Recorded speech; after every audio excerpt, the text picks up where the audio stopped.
The church steps were cold, the kind of cold that seeps into your bones and makes you feel smaller than you are. At 15, Marcus Tate sat there, shivering in a thin hoodie, his backpack stuffed with clothes his mother had flung at him before slamming the car door. "God doesn't want you like this," she'd said, her voice ablaze, leaving him on the steps of a small Chicago church as dusk swallowed the city. Marcus didn't cry. Not then. He'd known for years that his truth, his quiet certainty that he loved boys, not girls, would cost him. But the weight of his mother's rejection pressed harder than the November wind. He clutched his backpack, staring at the stained glass windows glowing faintly above, wondering if God was watching and judging him too. The world felt like it was closing in, each passing car a reminder of how alone he was. Then the church door creaked open. Pastor Elena Ruiz, a 45-year-old woman with kind eyes and a streak of gray in her dark hair, stepped out. She didn't ask why he was there or what he'd done.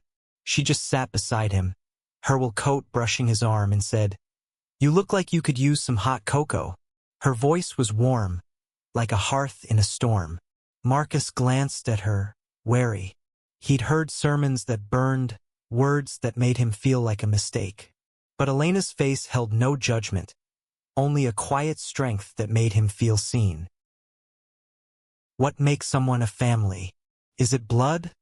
Or is it the choice to stay when the world turns its back? For Marcus, that moment on the church steps was the beginning of an answer. Elena took him in that night. Her small apartment above the church was cluttered with books, hymnals, and photos of her late wife, Maria, a vibrant woman whose smile lingered in every frame. Elena didn't pry into Marcus's story, but she listened when he finally spoke, his voice cracking as he admitted why his mother had left him. "She said I'm broken," he whispered, staring at the floor. Elena knelt in front of him, her hands steady on his shoulders. "You are not broken," she said fiercely. "You are exactly who God made you to be." Over the next year, Elena became more than a pastor. She was a mother, a guide, a shield. Marcus learned to cook her favorite Puerto Rican dishes, like arroz con gandules, laughing when he burned the rice. She taught him to play chess, though he never won. And she showed him that faith could be a refuge, not a weapon. Her church, New Hope Community, was a haven for those the world cast aside. Queer kids, immigrants, people with nowhere else to go. Marcus watched Elena fight for them, whether it was finding beds for runaways or standing up to city officials who wanted to shut the church down for being too progressive. But Marcus carried a weight Elena couldn't lift. At night, he'd lie awake, replaying his mother's words. Was he wrong to exist? Could he ever be enough?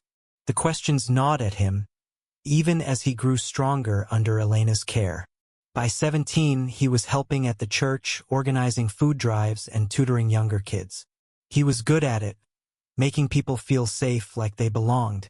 But inside, he felt like a fraud, like his mother's rejection had carved a hole that nothing could fill. One spring day, a new face appeared at New Hope. Javier Morales, a 19-year-old with sharp cheekbones and a guarded smile, walked in during a youth group meeting. He was Latino, like Elena, but his accent carried the rhythm of Miami's Cuban neighborhoods. Javier was quiet, his eyes scanning the room like he was waiting for a trap. Marcus noticed him immediately, not just because he was handsome, but because his silence felt familiar, like a mirror of Marcus's own guarded heart. What happens when two people, both scarred by rejection, find each other in a place meant for healing? Can trust grow in soil so often burned? Marcus didn't know it yet, but Javier's arrival would change everything. Their first conversation was awkward. Marcus offered Javier a soda during a break, and Javier muttered a thanks, barely meeting his eyes. But over weeks, they started talking about music, about Chicago's brutal winters, about the families that had pushed them away. Javier's story spilled out one night after a meeting. His father had kicked him out at 16 for kissing a boy at school. He'd bounced between shelters and cousins' couches until he landed in Chicago, chasing a rumor about a church that didn't hate people like him. Marcus felt a spark, something he hadn't allowed himself to feel since his mother's betrayal. But he was afraid. What if Javier saw the broken parts of him? What if love was just another way to lose? Yet Javier's laugh, rare but bright, kept pulling him back. They started spending time together outside the church, grabbing cheap tacos, wandering the city's graffiti-streaked alleys, sharing headphones to listen to old R&B. Javier's favorite was Marvin Gaye, and Marcus teased him for it, though he secretly loved the soulful ache in those songs. One evening, as they sat on a park bench by Lake Michigan, Javier reached for Marcus's hand. The touch was tentative, like a question. Marcus froze, his heart racing. He wanted to pull away, to protect the fragile walls he'd built. But Javier's eyes held no demand, only patience. "You don't have to be ready," Javier said softly. "I'm here anyway." Marcus let their fingers stay linked, the city's hum fading into the background. For the first time in years, he felt like he could breathe. But peace doesn't last when the past still has claws. Marcus's mother, now a vocal member of a conservative church coalition, learned he was thriving at New Hope. She didn't want him back. She wanted him silenced. Rumors started spreading. New Hope was corrupting youth, Elena was a heretic, and Marcus was proof of their failure. Flyers appeared around the neighborhood, calling for the church's closure. Elena brushed them off, but Marcus saw the strain in her eyes. She was fighting for him, for all of them, but the cost was mounting. What does it mean to stand up when the world wants you to kneel? How do you hold on to love when hate is louder? Marcus was about to find out. The flyers multiplied like roaches, tacked to telephone poles and stuffed under windshield wipers. "Save our children from New Hope's sin," they screamed in bold red letters. Marcus's stomach churned every time he saw his name in the fine print, a footnote in his mother's crusade. He was 18 now, taller and stronger, but the words cut deeper than they had 3 years ago on those church steps. Elena tried to shield him, but the pressure was relentless. Community meetings turned into shouting matches, with churchgoers and activists clashing over New Hope's mission. Marcus watched Elena stand at the podium, her voice steady but her hands trembling as she defended her flock. "This is a house of love," she said, her eyes sweeping the room. "And love doesn't discriminate." Marcus wanted to believe her, but doubt crept in. Was he worth this fight? Was he dragging Elena down with him? Javier became his anchor. They were inseparable now, stealing moments in the church's basement or sneaking off to Millennium Park to watch the bean reflect the skyline.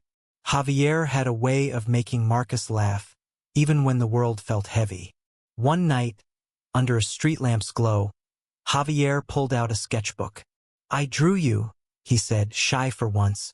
The pencil lines captured Marcus's profile, his high cheekbones, the scar above his eyebrow from a childhood fall.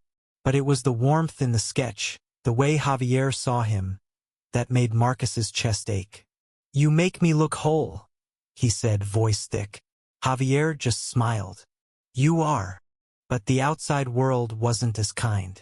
Marcus's mother, Deborah, escalated her campaign. She rallied a coalition of churches to petition the city, claiming New Hope violated zoning laws by housing troubled youth. The truth was uglier. They wanted Elena gone, and Marcus was their excuse. One evening, a brick shattered a church window during a youth group meeting. Kids screamed, and Marcus dove to shield a younger boy, his heart pounding. Elena called the police, but the damage was done. The message was clear: you're not safe here. Why do some people cling to hate when love is right in front of them? What does it take to keep fighting when fear is louder than hope?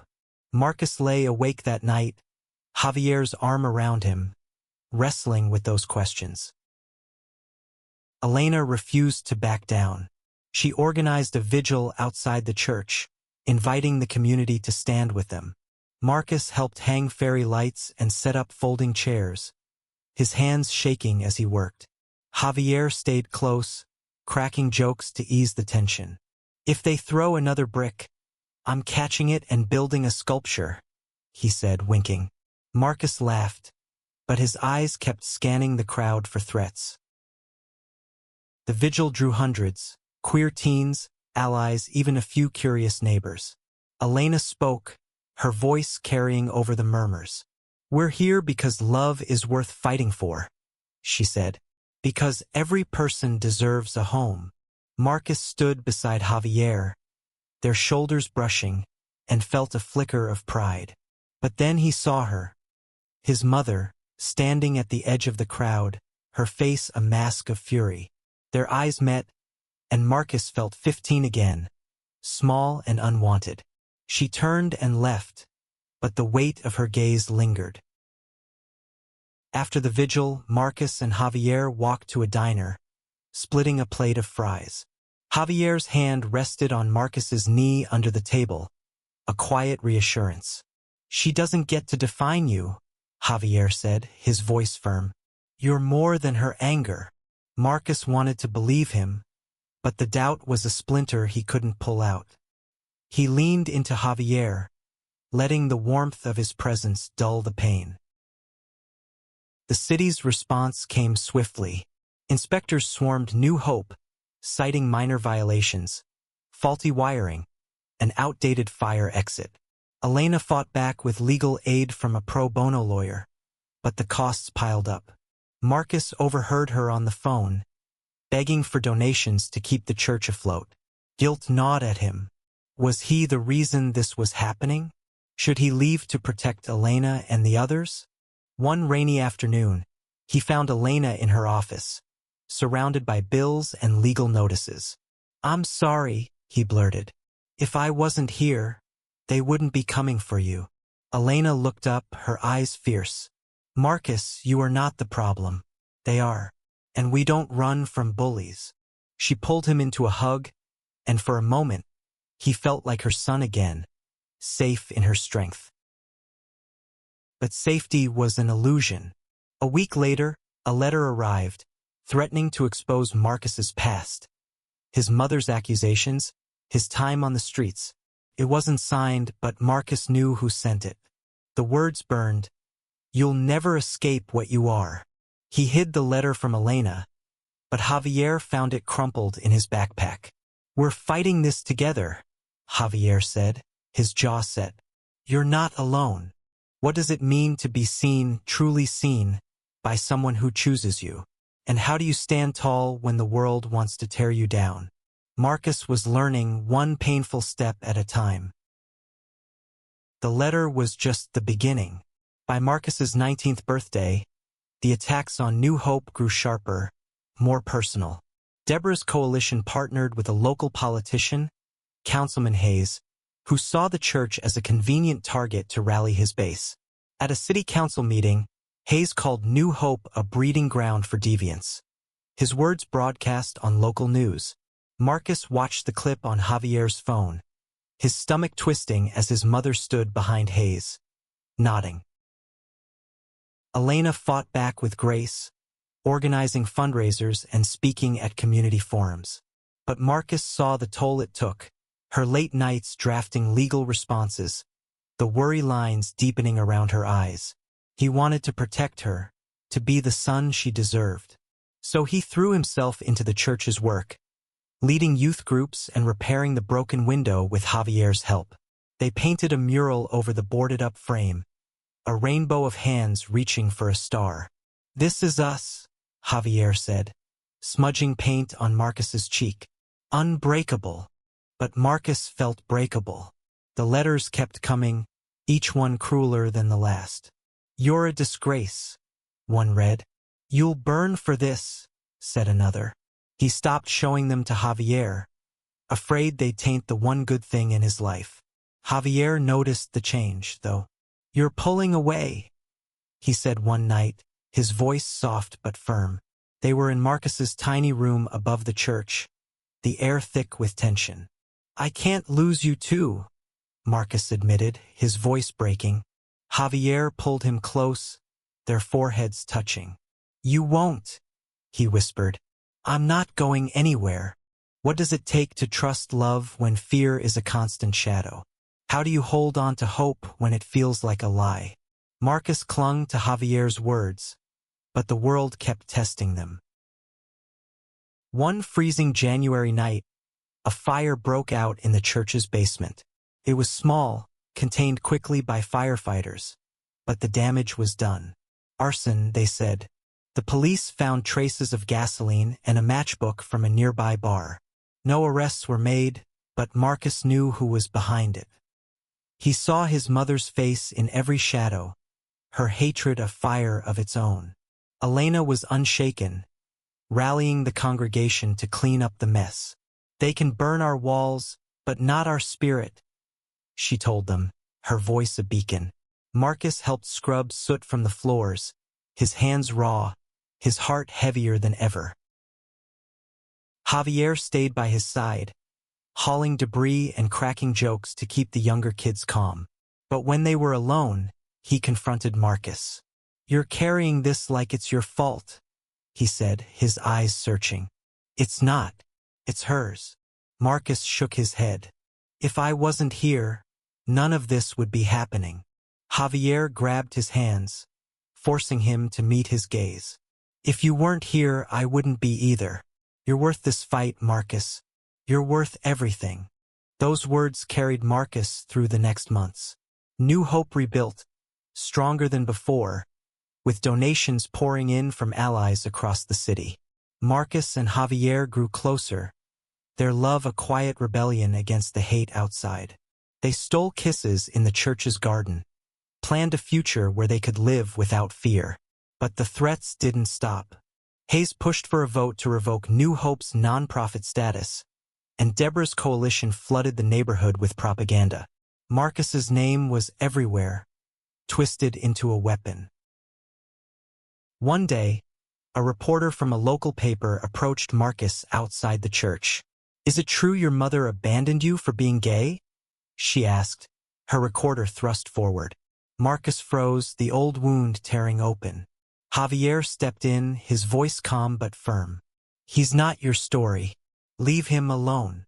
The reporter backed off, but the encounter left Marcus shaken. He felt exposed, like his pain was a headline for the world to judge.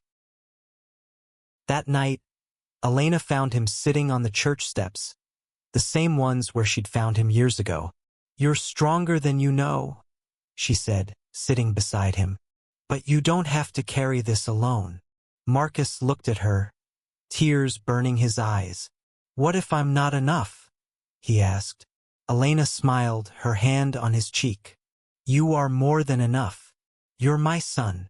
Her words were a lifeline, but the fight was far from over. Hayes's vote was looming, and the coalition was gaining ground. Marcus knew he had to do something. But what? How do you fight a war when your enemy is your own blood? And how do you protect the people you love when the cost feels too high? Marcus couldn't sleep. The vote was a week away, and the air in Chicago felt charged, like the city itself was holding its breath. He and Javier spent their days rallying support for New Hope, knocking on doors, handing out flyers of their own. "Save New Hope," they read, with photos of the kids who found safety there. Marcus saw himself in their faces, scared, hopeful, searching for a place to belong. He couldn't let them lose that. But doubt was a relentless shadow.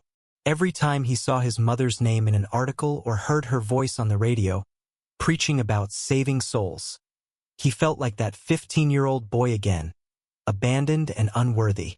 Javier noticed the change, the way Marcus's smiles grew forced. One night, as they lay in bed, Javier traced circles on Marcus's back. "You're enough," he whispered. "You've always been enough." Marcus wanted to believe him, but the fear was louder. What does it mean to fight for a home when the world calls it a sin? How do you stand up when your own heart doubts you? Marcus was about to find out. Elena called a strategy meeting, gathering the church's core volunteers.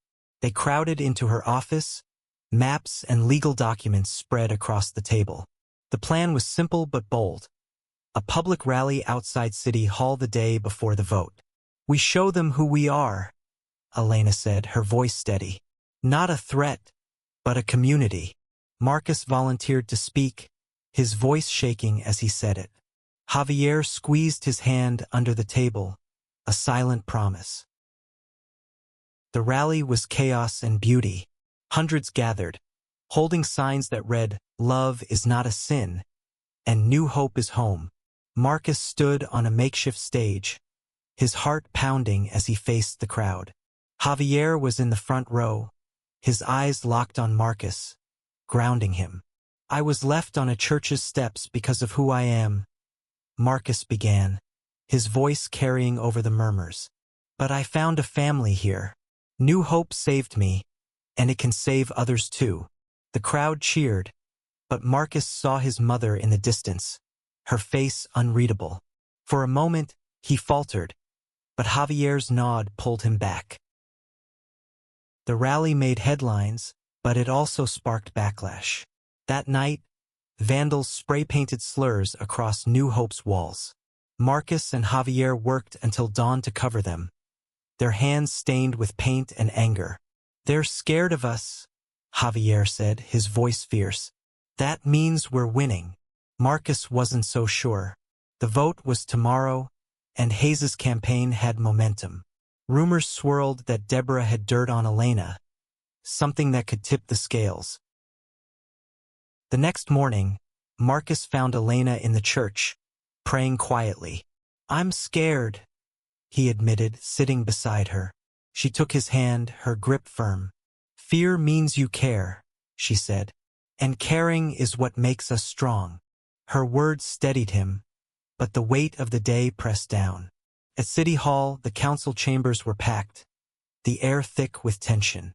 Marcus sat between Javier and Elena, his heart racing as Hayes took the podium, painting New Hope as a danger to the city's moral fabric. Then Deborah stood to speak. Her eyes locked on Marcus, and he felt the old wound split open. "This church is a lie," she said, her voice cold. "It harbors sin, starting with my own son." The room gasped, and Marcus felt Javier's hand tighten around his. He wanted to disappear, to run from the shame. But Elena stood, her presence commanding. "Your son is not a sin," she said, her voice cutting through the silence. "He is a gift, and this church is his home." The room erupted, supporters and opponents shouting over each other. Marcus felt frozen, caught between his mother's hate and Elena's love. Javier leaned close, his whisper fierce. "You are not her words. You are you." Those words gave Marcus the strength to stand. "I'm Marcus Tate," he said, his voice shaking but clear. "And New Hope is my family. You can't take that from us." The vote was close, too close. When the final tally came, New Hope kept its status by one vote. Cheers filled the room, but Marcus felt no victory. His mother's eyes lingered on him as she left, a silent promise of more to come. That night, he and Javier sat on the church steps, exhausted but together. "We did it," Javier said, his hand in Marcus's. But Marcus knew it wasn't over. Hate doesn't vanish with a vote. What does victory mean when the war isn't over? And how do you heal a wound that keeps bleeding? Marcus held Javier's hand, searching for answers in the quiet night. The victory at City Hall was a spark, but it didn't light the way Marcus hoped. The threats slowed, but they didn't stop. Graffiti reappeared, whispers followed him in the streets, and Deborah's coalition shifted tactics, targeting New Hope's donors with smear campaigns. Marcus was 20 now, working part-time at a community center while taking night classes, dreaming of a degree in social work. Javier was beside him, sketching designs for a mural project to beautify the neighborhood. Their love was a quiet strength, but the world's noise was relentless. One afternoon, Marcus found a letter slipped under his door. No return address, just his name in his mother's handwriting. "You can still come home," it read. "Repent, and I'll forgive you." The words hit like a punch, stirring a longing he thought he'd buried. Could she mean it? Could he have his mother back? He didn't show the letter to Javier or Elena, afraid of what it might mean, but it burned in his pocket, a question he couldn't ignore. What does forgiveness look like when it comes with conditions? Can you ever go back to a home that broke you? Marcus wrestled with those questions, his heart torn between past and present. He decided to meet her. Deborah chose a diner across town, neutral ground. Marcus arrived early, his hands sweaty as he sat in a booth. When she walked in, she looked older, her face lined with something heavier than time. "I want you to come home," she said, her voice softer than he remembered. "But you have to change." Marcus's heart sank. "Change what?" he asked, though he knew the answer. "You know what?" she said, her eyes hard. "This lifestyle, it's not too late."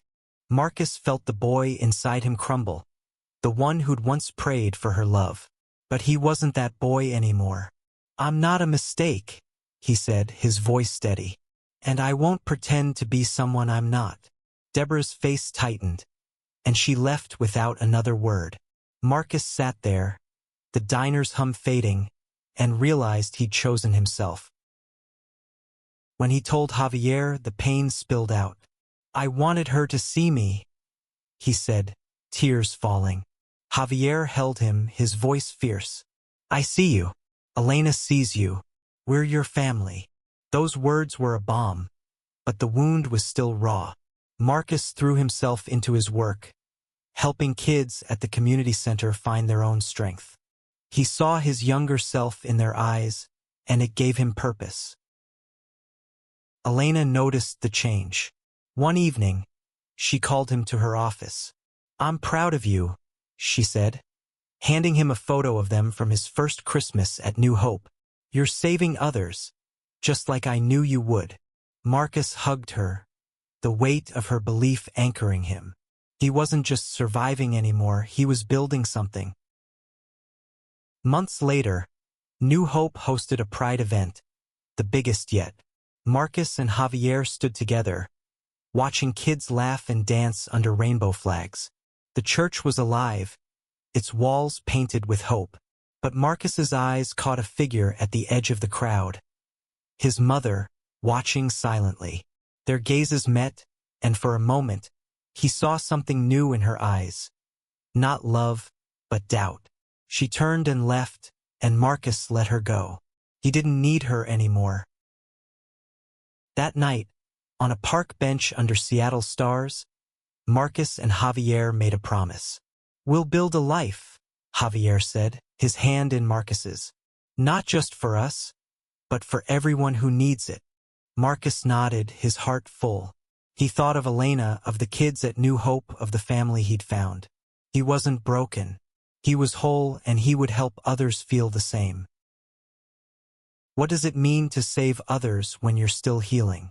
How do you create a home when the world tries to tear it down? Marcus didn't have all the answers, but he had love, Javier's, Elena's, his own, and that was enough to keep going.